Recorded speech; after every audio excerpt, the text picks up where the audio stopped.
Hey guys, it me Sayan and welcome to my another vlog video. সবাইকে জানাই বসন্ত পঞ্চমীর অনেক অনেক শুভেচ্ছা।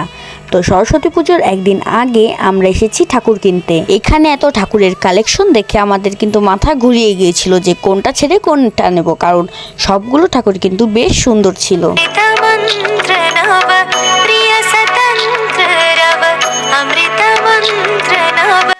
এইখান থেকে একটা ঠাকুর কিন্তু অলরেডি বেরিয়ে গেছে, আর অনেক ঠাকুরই বেরিয়ে গেছে, সেগুলো আর ভিডিও করা হয়নি।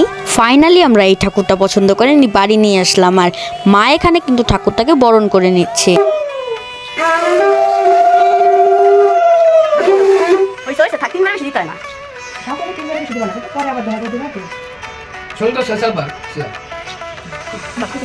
এরপরে আমি ঠাকুর আনার পর কিন্তু ডেকোরেশনের কাজ শুরু করে দিয়েছি। তো তোমরা দেখতে থাকো আমি কিরকম ডেকোরেশন করি, আশা করি তোমাদের ভালো লাগবে।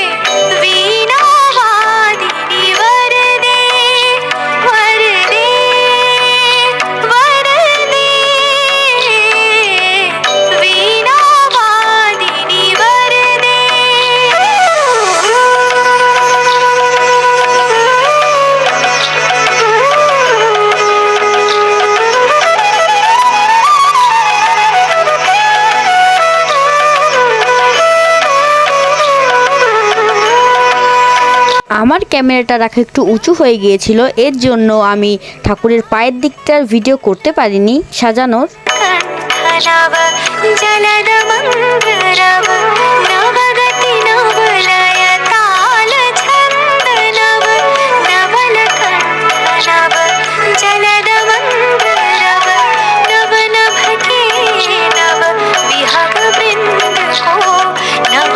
এইটা হলো আমাদের ফাইনাল ডেকোরেশন। তোমাদের কেমন লাগলো অবশ্যই কমেন্ট করে জানাবে।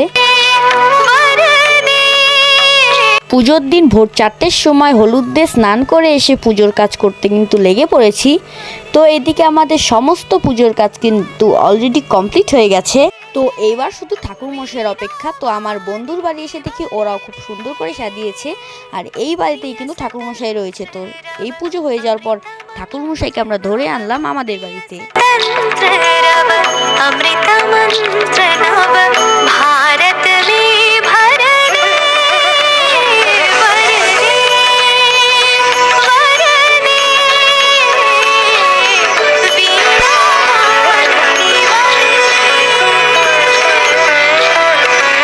পুজো হওয়ার পর আমরা সবাই মিলে এখানে কিন্তু অঞ্জলি দিয়ে নিচ্ছি।